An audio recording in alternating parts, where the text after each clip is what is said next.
The Adventures of Michael Shayne, Private Detective.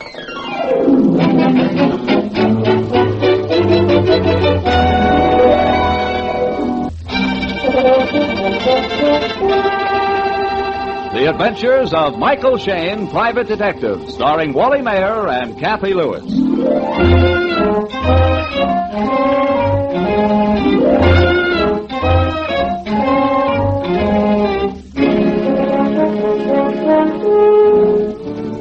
We all know that our detective friend Mike Shayne is the hardest working member of his profession in San Francisco. We all know that he's a dynamo of energy in his tireless pursuit of the criminal. But at the moment, it seems the criminal is in pursuit of Mike. His assistant, Phyllis Knight, ushers into the office two rather odd characters. Mr. Shayne, my name is Belsey, George Belsey, Jr.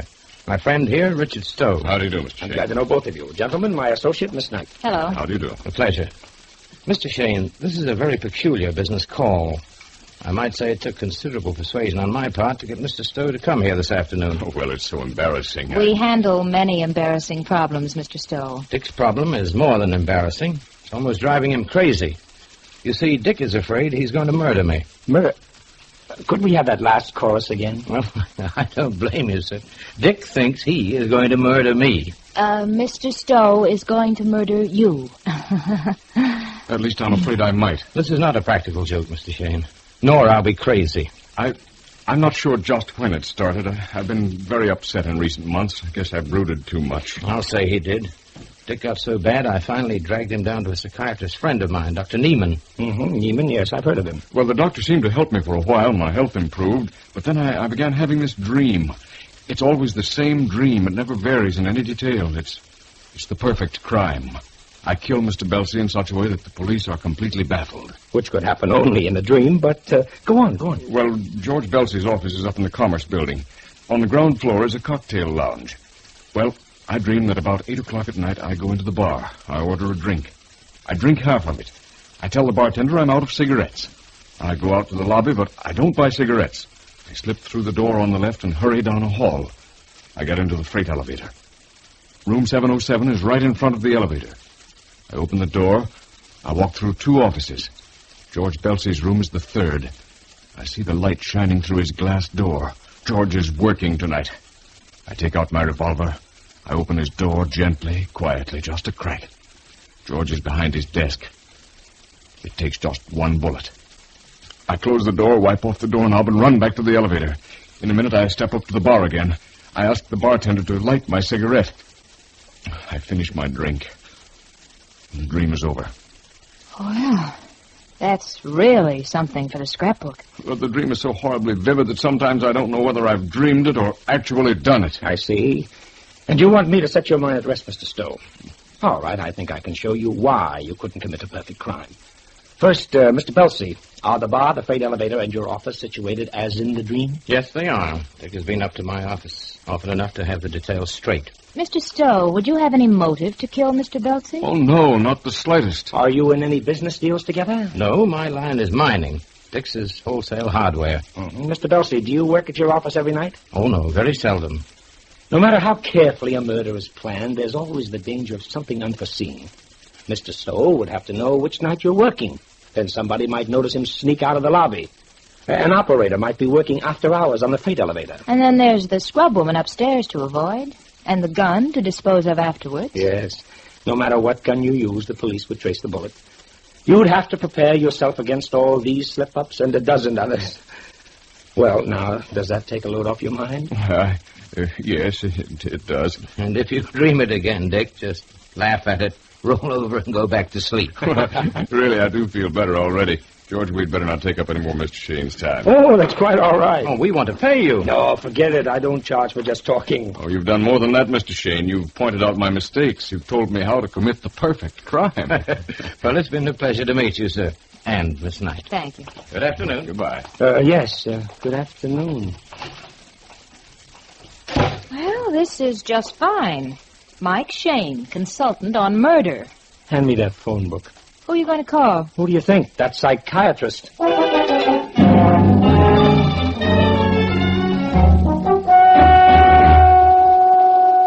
course I understand, Mr. Shayne. Mr. Stowe has been my patient for months, but there is no cause to be alarmed. Well, the way he talked, Dr. Neiman, I just wondered if he had all his buttons. Oh, there is nothing wrong with Mr. Stowe. He has had a series of especially vivid nightmares, and it has become a habit with him. There is nothing to worry about. I see. Nothing to worry about.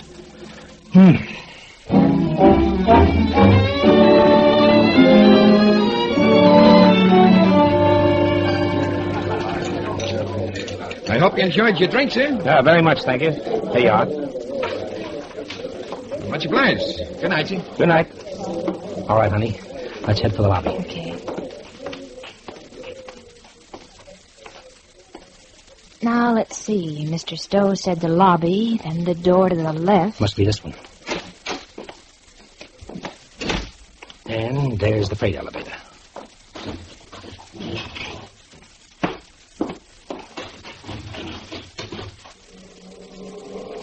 Well, we've done everything in the right order.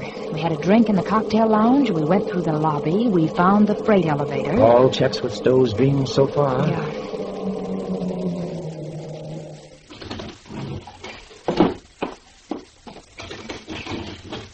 Room 707 right in front of us. Like the lights are on inside. Belsie working tonight? Through 2 rooms, and then his office.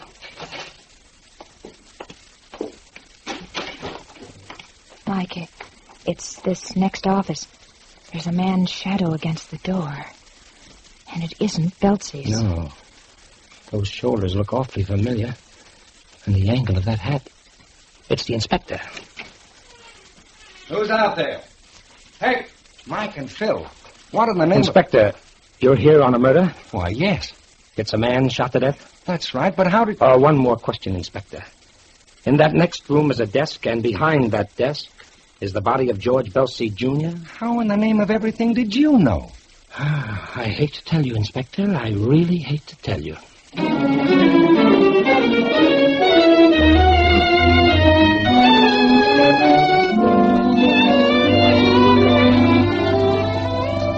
We'll return to Mike and Phyllis in just a moment.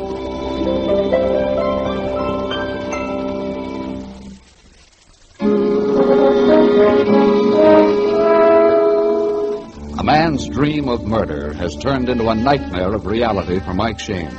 In the office of the dead man, Mike and Phyllis have explained to the inspector how they knew George Belsie had been shot to death. So you and Phil were tracing Mr. Stowe's dream footsteps. That's right, Inspector. Phil and I came up here just to see if Stowe could commit the crime the way he dreamed it. And when we saw you here, the inspector of homicide, we knew what had happened. It happened all right. Bullet right through Belsie's heart. Well, we'll have Stowe picked up right away. I know where he was 40 minutes ago. Who's this? Frank Mann. I was in business with Belsie. Yeah, Mike. He found the body and phoned us. I saw Stowe down in the cocktail lounge about 40 minutes ago. Sergeant. Yes, sir? Go down to the cocktail lounge and have Mr. Stowe paged for a phone call. If he answers, bring him up here. If he doesn't, send a couple of men to pick him up. Right away, sir. Mr. Mann, you say you were in business with George Belsie. The mining business? Yes, I'm a mining engineer. Well, maybe you'd call me a prospector. George and I were just about to hit it rich. Now it's hopeless. Oh, why's that? Why? Well, you don't find gold mines with every blow of a pickaxe. I've rawhided over every mile of the Sierras looking for a good digging for George and me. George grub-staked me. I found him a couple of little mines, but now I need some real cash. That's what you came here tonight to talk over with Belsie? Yes, I just got in from Nevada. Uh-huh. Hadn't seen George for, 5 or 6 weeks. He was back east a while. I walk in the door tonight and, well, you know the rest. And, this is the way you found him, slumped over in his chair? That's right. You can see the bullet embedded in the back of the chair. Went clean through him. Mm-hmm. Looks like a .45 caliber. This is the Stowe inspection. Yeah. Found him in the bar, like you said. Where's George? Where's... Uh-huh. All right, Mr. Stowe, suppose we have your story. You were in the cocktail lounge, you went out for some cigarettes. Yes. It's just like my dream. But I didn't kill him. Inspector, I checked with the bartender. Mr. Stowe came in about an hour ago. Yes, I went out in the lobby. I even went to the freight elevator. I was just curious about my dream. But I went right back to the bar. I didn't know George was working tonight. I didn't kill him. I know I didn't. Sergeant, was he carrying a gun? No, sir. Well, if Mr. Stowe doesn't believe he did the killing, we've got to go ahead and solve the case ourselves. Now, let's see. The usual stuff on the desk here. Is a bottle of whiskey the usual? Bonded. Mm-hmm. Must have been opened recently. The label's still wet. But this one drinking glass is clean and dry. Mm-hmm. Appointment pad shows Belsey's last caller was at 5 p.m. Mike, there's a phone number jotted down. Fairfield 62041. Hey, that number. Mean anything to you, Mike? You bet it does, Inspector. I called that number this afternoon. It's Dr. Neiman. Well, maybe we better check up on it. Yes, and speaking of checkups, how about the angle of the bullet? Was it fired from the doorway? Looks like it, though we haven't traced it yet. Well, let's do it now. Must be a good 20 feet from the desk to this door. Listen, I think I hear somebody coming. Probably the coroner. He's late. That's a woman's footsteps. Yes, it is. All right, miss, in this way. What's the meaning of this? Perhaps you'd better tell us. What are you doing here? I came back for something I forgot. She was Belsey's secretary, Marie Farrell. Hello, Marie. Mr. Mann, why are these people here? In case you really don't know, look behind Mr. Belsey's desk. Oh, then it happened. Mr. Stowe's dream. No, Marie, I didn't do it. I swear I didn't. Miss Farrell, do you know anybody else who might want to kill Mr. Belsey? Why, no. Mr. Stowe kept dreaming about it, but nobody would have a reason. Well, we don't think anybody killed him for the pure sport of it. You say, Miss Farrell, you came back to the office because you forgot something? What was it? I can't remember. You've forgotten what you forgot in the first place? Oh, I remember. I was so mixed up at the theater tickets. I was on my way to the theater with some friends. They must be wondering what happened to me. Well, I guess there's no point now keeping you. We can always find you. Yes, then I'll get the tickets. They're in my desk. We may want to talk to you tomorrow, Miss Farrell. So if you'll give the sergeant your address and phone number. Oh, of course. Marie Farrell, Calistoga Apartments, Dawson 90351. I guess that's all. Good night. Now, where were we? Oh, yes, checking the angle of the bullet. Sergeant, you might take Mr. Stowe and Mr. Mann to the next room and let them dictate their stories. Yes, sir. This way, please, Captain. Mike, look at this. I found Belsey's account books in this desk drawer. Let's see, Phil. Partnership, Belsey and Mann. Gold shipment. Mike, from these figures, I'd say they were doing all right for themselves. Mike. What?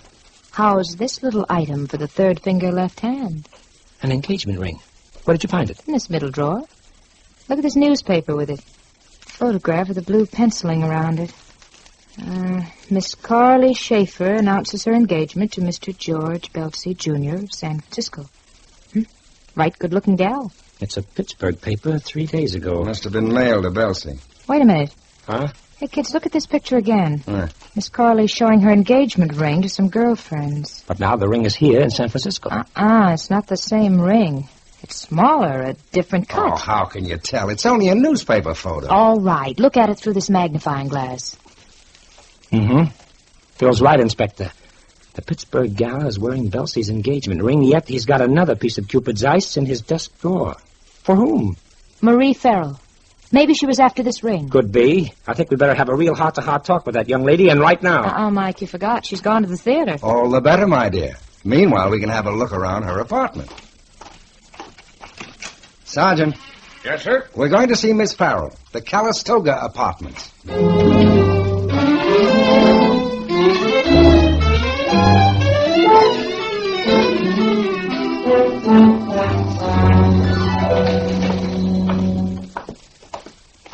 Well, looks like our little canary is about to fly her cage. Suitcase all packed. Looks like she's traveling light. Unless she has other bags. Dresses, blouses. Stockings, slips. Perhaps I'd better take the inventory. Yeah. Hey, hold it. Here's a letter. Return address, George Belsey, Jr., State Hotel, Pittsburgh. Okay. Read the letter. Written last week. Dearest Marie, I'll be back in San Francisco by Saturday, but there's something I want you to know before that. You remember a girl I used to know here in Pittsburgh? Her name is Coralie Schaefer. The good old-fashioned jilt. Yeah. It seems Coralie is the one and only for him. Then Phil was right. The engagement ring in Belsey's desk did belong to Marie. Do you think the jilted young lady might soothe her feelings with a well-placed bullet in her ex-boyfriend? Marie told us there was no reason why anyone should want to kill Belsey, yet she's got the only motive for murder we've found so far. Yeah, but you can pile motives up to the ceiling, and Richard Stowe will still look like the murderer. That's true, Inspector. He had the dream, and the killing was exactly as he told it to us. I'm not saying he didn't do it. In fact, there's one angle which may pin it right on him without motive or intent to kill. Meaning what, Mike? Meaning that we've all forgotten Dr. Neiman. The psychiatrist? Yes. And I think we should swap complexes and phobias with that gentleman. Well, you kids go ahead. I'm waiting right here for Marie. She's got to come home sometime tonight. Well, we're not going to leave you here alone. Oh, listen, Grandma. I'm not helpless. I was with Homicide while you were still playing in the sandbox. Okay, Inspector. Okay. Come on, honey. Do you know where Dr. Neiman lives, Mike? Well, we'll get it from the phone book, but first we're stopping by my apartment. There's something I want to have when we visit Dr. Neiman.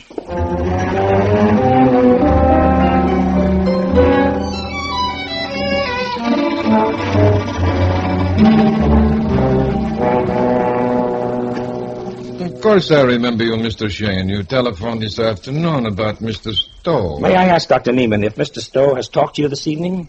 No? What do you ask? Oh, curiosity.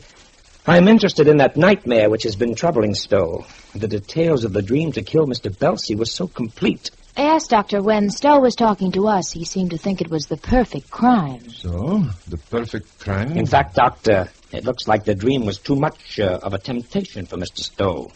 Belsey has been murdered. Tonight? Yes. In the same manner? In the same manner. Will you have a cigarette, Miss Knight? No. Thank you. I understand, Doctor, that Mr. Belsey brought Stowe to you to help him out of a bad mental state. Yes, he was morbid about his business affairs. I might say he was on the verge of a neurotic collapse. I helped him considerably. How, may I ask? Oh, by various technical means. I'm afraid Mr. Stowe's mind was not quite balanced. That's not what you told me this afternoon, Doctor. You said he was all right, that there was nothing to worry about. How was I to know he would do such an insane thing? Doctor, in treating Mr. Stowe, did you use hypnotism? Yes, occasionally. I know what you are thinking, Mr. Shayne, but you are wrong. It is impossible to hypnotize a man to commit murder. You can't hypnotize anyone into violating his code of ethics. I see. Doctor, I brought along a copy of one of your books, Exercises in Psychiatry. I'd like to read you something you wrote on page 93. 93. Oh, I think I know what it is. Quite yes. possibly. This is it. Modern psychologists maintain that a person hypnotized cannot be made to perform acts which violate his ordinary standards of conduct and morality. However, I suggest that if the patient is first convinced by hypnotism that he has no standard of morality, he can be made to follow out any order, even if it be murder. You can't hold that against me, what I wrote 8 years ago. I've tested my theory, and I found I was wrong. How did you test your theory, Doctor? And can you explain why Mr. Stowe did not have this dream of murder till after you began to treat him? Mr. Shayne, I refuse to be dragged into this mess. If you try to smear my reputation in this town, I promise you, you'll regret it very sorely. Very well, Dr. Neiman. Then I think we'll be going. You haven't been what I call helpful. I am not required to be. No, but if Mr. Stowe is proved guilty of murder, you may find yourself named accessory to the crime. Think that over, Doctor.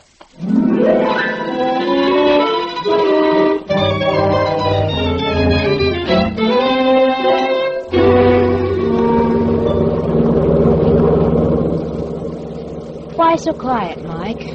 Thinking. When I look back on it, I think Newman knew what happened from the moment we walked into the door. But, Mike, even if Mr. Stowe was hypnotized to commit a murder, how are we going to prove it? Mike? Mike, what's wrong? We're being followed. Where? No, don't turn around. Look in the rear vision mirror. I saw that same Suzanne behind us when we started over Twin Peaks. Mike, you don't think... We'll find out, honey. I'm going to swing into this alley. It passed right by. Yeah. Maybe I'm just getting jumpy. To play safe, we'll go over to another street. Oh. I couldn't see who was in the car. Did you? No. No, it's so dark Phil. I see it. It turned around. It's right behind us. Duck, honey. Duck!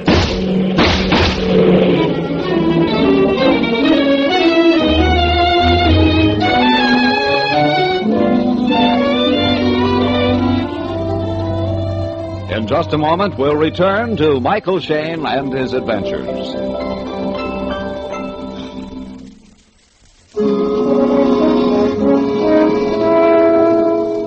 One of the bullets fired into Mike Shayne's car came near its mark. Mike was hit in the shoulder. Phyllis has bandaged the wound, and the two are now back at the scene of the murder, the office of George Belsey. How you feeling now, Mike? Oh, a little rocky, but okay, Inspector. It was just a flesh wound. We'll have a doctor dress it properly. You better, Phil. Oh, Mike, the sergeant has just brought in Neiman. We got everybody back here now. Stowe, Mann, and Marie. Have you got anything out of Marie? Yeah, admit she and Belsey broke their engagement. But there's a funny twist to it. We didn't notice when she was here earlier she was wearing another engagement ring. You mean the one we found in the desk didn't belong to Marie? Looks that way, Phil. She froze up when I asked her about the one she was wearing. Have you checked up on where everybody was at the time I got shot? Yeah, they all got alibis. It's up to us to find out which one is lying. That's what bothers me, Inspector. Somebody tried to kill me because he or she thinks I know the answer to this case, and doggone it, I don't. All right, I'll bring them all in now, and we can sweat them. All right, Sergeant. Say, Sergeant. Yes, sir? Open that door again, please. Yes. Well, I'll be... Inspector. What? There must be something wrong with our ears. We've opened and closed that door 40 times tonight. Well, what about it, Mike? What about it? Well, listen to it. There. Don't you see? The killer couldn't possibly open this door to fire his gun without Belsey hearing him. Let me show you.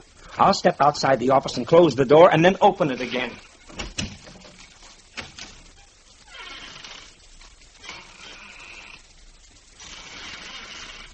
What's the matter, Mike? I can't see the desk.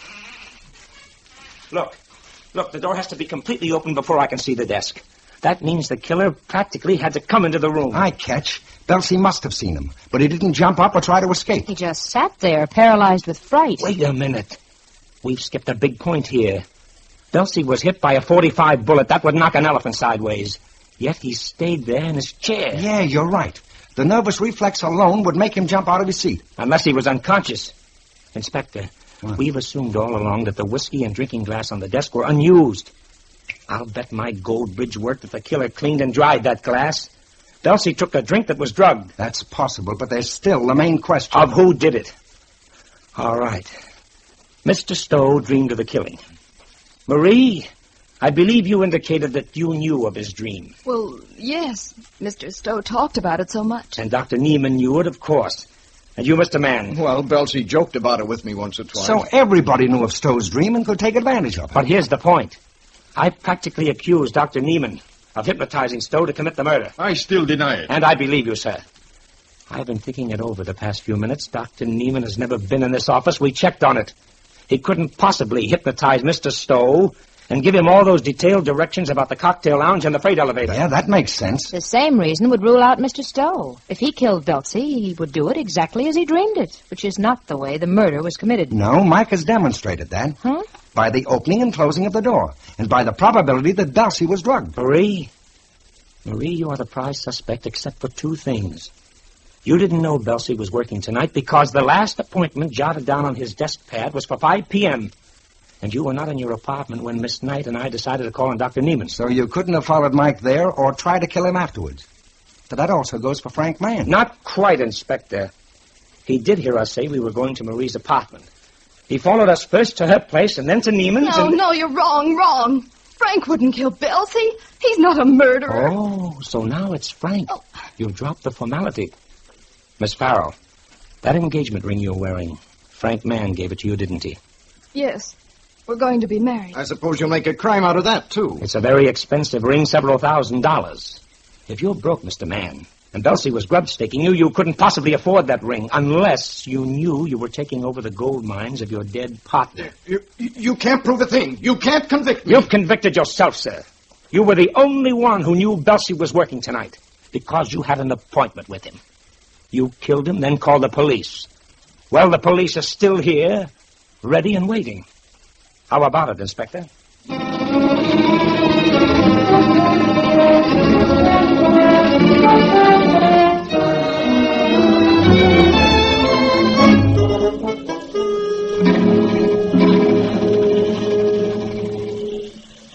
Huh? How do you want your eggs? Oh, let's have them sunny side up this time, huh? You know, with this bum arm of mine, Angel, you'll have to feed your poor old boss. And how you'll love it. Uh-oh, I bet that's the inspector. Hey, wait, I want to hear this, too. Hello? Yeah, you guessed right, Inspector. She's fixing me some eggs. What bacon? Huh? Well, wait a minute. Yeah, you're right. It's in my pocket. I guess I was just absent-minded. Sure. I'll bring it in tomorrow. Okay. Good night, Inspector. What will you bring in tomorrow? Oh, that engagement ring we found in Belsey's desk. I stuck it in my pocket here and walked off with it. Forgot all about it. Yeah, I know how that is. Huh? When it comes to engagement rings, your mind is a complete blank. Ah, Angel, you walked off with something of mine, too, tonight. This book on psychiatry here. Oh, that. Hey, wait a minute. You've dog-eared a page already. Chapter on hypnotism and its power over the emotions. You give me that book. You're wasting your time, honey. It doesn't work. I've already tried it.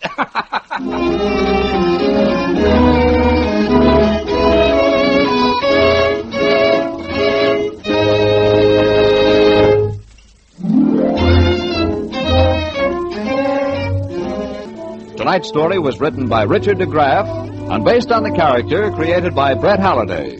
Music was composed and directed by Bernard Katz. This is John Lang saying good night.